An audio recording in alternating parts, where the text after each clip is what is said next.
Então preste bem atenção nisso, você precisa do poder de Deus na sua vida, e eu preciso, nós precisamos do revestimento desse poder, e esse poder está à nossa disposição.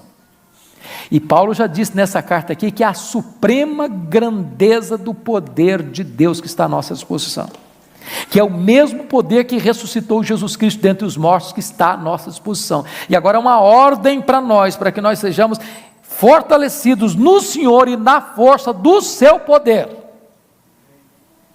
Agora preste atenção, não basta falar desse poder, é preciso ter esse poder.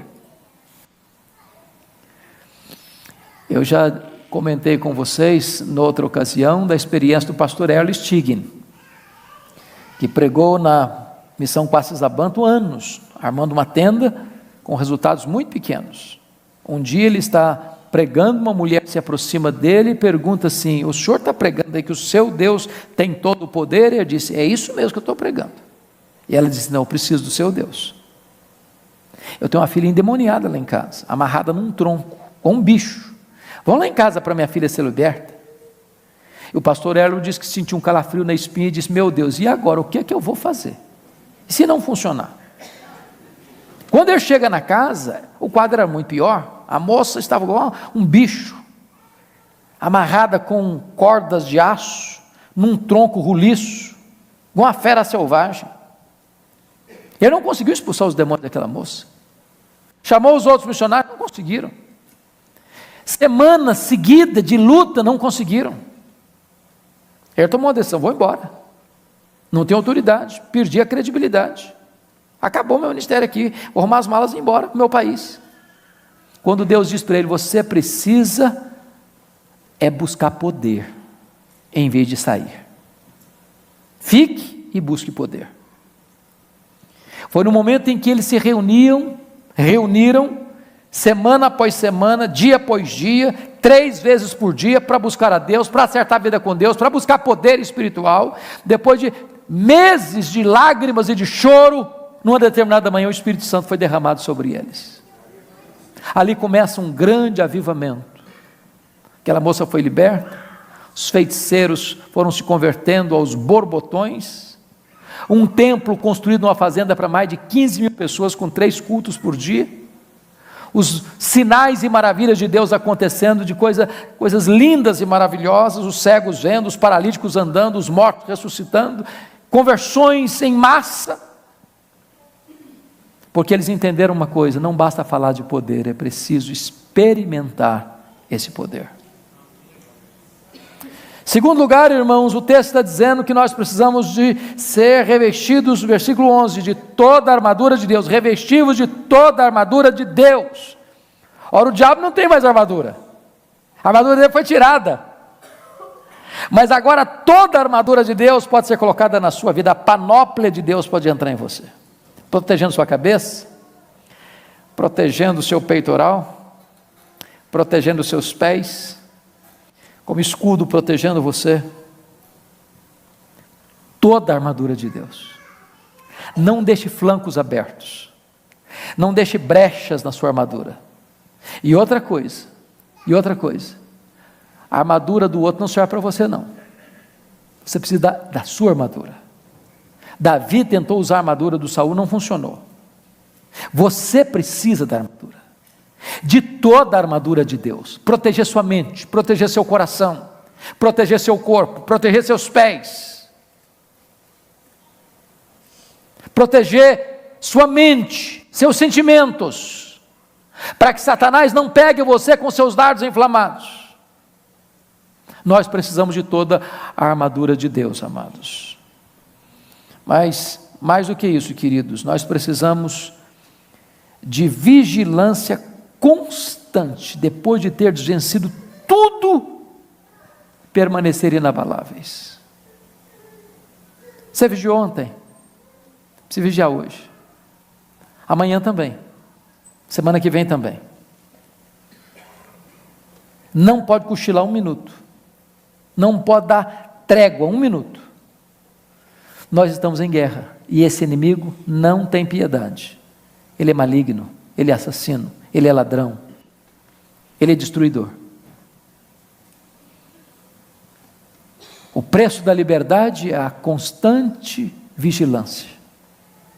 E a minha oração é que Deus nos desperte para entender isso. Nós não precisamos ter medo, mas nós precisamos de cuidado. Precisamos andar com Deus. Precisamos viver na presença de Deus. E eu quero concluir contando para vocês um fato que eu já contei aqui numa outra ocasião, mas eu sei que tem tanta gente nova e eu vou fazer isso, para vocês entenderem a necessidade que nós temos de buscar a Deus. Eu estava pregando num culto de formatura do seminário de Recife, há alguns anos. E quando eu terminei de pregar naquele culto de formatura, uma programação belíssima, um dos formandos, que hoje é nosso missionário na Índia, veio a mim e me contou uma experiência muito marcante. Ele diz assim: pastor Hernandes, esse ano eu tive uma experiência muito marcante na minha vida. O que foi? Ele me contou. Eu fui, como seminarista, convidado para pregar uma série de conferências no aniversário de uma das grandes igrejas nossas no Brasil, numa capital das mais bonitas do Brasil. E não é comum uma igreja grande convidar para uma conferência um seminarista. E de regra se convida um pastor experiente, conhecido. Então ele se sentiu muito honrado com aquele convite. Ficou muito feliz de receber aquele convite. E ele então botou seus melhores sermõezinhos na mala, seu melhor terno na mala e partiu para lá. Para desfrutar de um tempo mais de comunhão, o pastor não mandou para um hotel, mas hospedou na sua própria casa. E estava começando o trabalho, sexta-feira à noite, eu todo feliz. Só que ele não contava com o imprevisto. Antes de ir para a igreja, aparece na casa do pastor uma mulher muito apavorada. Diz: pastor, tem uma mulher endemoniada lá perto da minha casa, está um transtorno lá, está uma pequena multidão ao redor da casa, ninguém tem coragem de enfrentar o problema, está um negócio horroroso. Então nós vim aqui para o senhor ir lá para resolver o problema. Aí o pastor disse assim: olha, irmã, que coisa interessante. Acaba de chegar de Recife um santo homem de Deus preparado para esse trabalho. Olha a encrenca do seminarista. E ele começou a tremer as pernas. Falei: meu Deus, eu caí numa enrascada. E ele não chegou a dizer, mas vontade dele dizer: eu só vim avisar para vocês que eu estou indo embora. Mas o pastor pegou no braço dele: você vai comigo. E na medida que eles caminhavam para aquela casa, os joelhos tremiam mais, e quando se aproximam, tinha uma pequena multidão, todo mundo apavorado, e o pastor disse para eles: seminarista, o caso é todo seu, pode entrar na casa. E ele, com muito medo, entrou. Quando entra, ele se depara com um quadro horroroso. A mulher estava assim, desfigurada. Eu não sei quantos de vocês já tiveram a experiência de lidar com situações semelhantes, mas não é uma coisa bonita de se ver. E quando o seminarista entrou e viu aquele quadro, tentou esboçar a primeira frase e não teve condições de fazê-lo, porque a mulher lhe deu uma bofetada na cara e o jogou ao chão. E ele é um homem de quase 2 metros de altura. E no chão ele ficou. E a mulher endemoniada ao redor dele, bufando como um bicho. E ele no chão humilhado. Ele diz: pastor Hernandes, a minha vida passou como um filme na minha cabeça. E eu comecei a perceber uma coisa. Eu era um seminarista, prestes de me formar. Conhecia até bem a minha Bíblia. Conhecia até bem teologia. Mas eu entendi uma coisa, pastor. O meu conhecimento não estava banhado pelo óleo da unção de Deus. Meu coração estava seco. Minha mente estava árida. E depois de 1 hora, humilhado no chão, ele disse para mim, eu comecei a orar, baixinho, silenciosamente, como Sansão agarrado naquelas colunas. Senhor Deus, restaura a minha sorte, restaura a minha autoridade.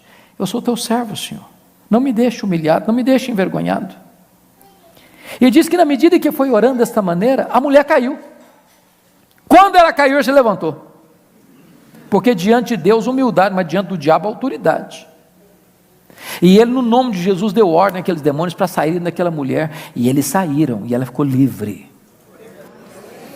E ele, com lágrimas nos olhos, me disse algo que eu nunca esqueci. Ele disse: pastor Hernandes, eu entendi ali naquele momento uma coisa. Não basta ser crente. Não basta ser membro da igreja.